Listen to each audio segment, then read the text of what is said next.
Գյուրջան Կասկադ, հասանելի բնակարաններ 65 ամիս մարման ժամկետով։ Իհարկե պետք է նորից կրկնեմ, որ Սփյուռքը այսպես մեկ միասնություն չի,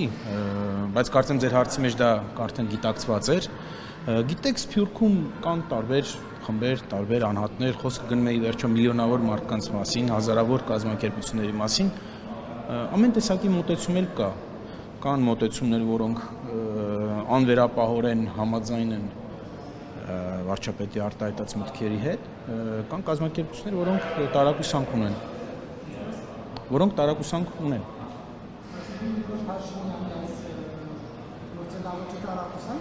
Չէ, ես այլ կերպ պատասխանեցի, չէ, ասեցի, որ կան շատ խմբեր եւ անհատներ, որոնք շատ նորմալ են սա համարում եւ ուշացած են համարում, եւ կան անհատներ եւ խմբեր, որոնք տարակուսանք են զգում։ Ձեր հարցին պատասխանում եմ, այն հարցով, որը դուք տվեցիք։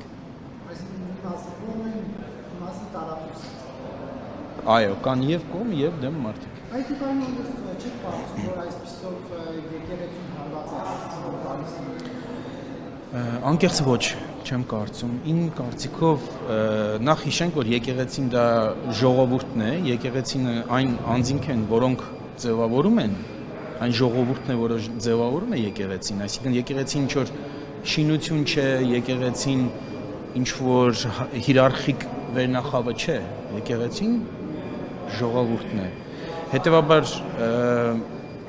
հարված նման քննարկումները չեն կարող հասցնել եկեղեցուն։ Եկեղեցուն հարված են հասցնում այն անձինք, որոնք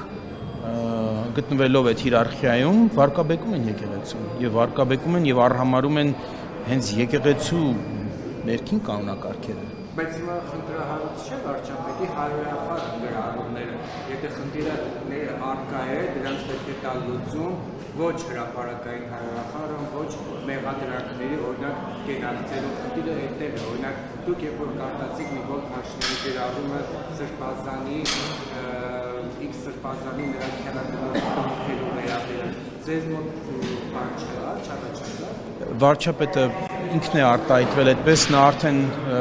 բացատրել է, թե ինչ է ասել, ես դրա կարիք չեմ զգում ինքս մեկնաբանելու, ես մի բան գիտեմ, որ կան բացահայտ խնդիրներ կապված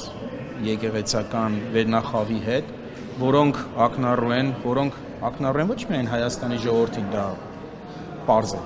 բայց ակնառու են նաև Սփյուռքի հսկայական մի մասի համար եւ այս գործընթացը տեղի է ունենում, սա նաև ըստ իս նաև պետության կայացման անհրաժեշտ փուլերից մեկն է, երբ որ բոլորը պետությունում իրենց պատասխանատվությունների մասով եւ իրենց պարտավորությունների մասով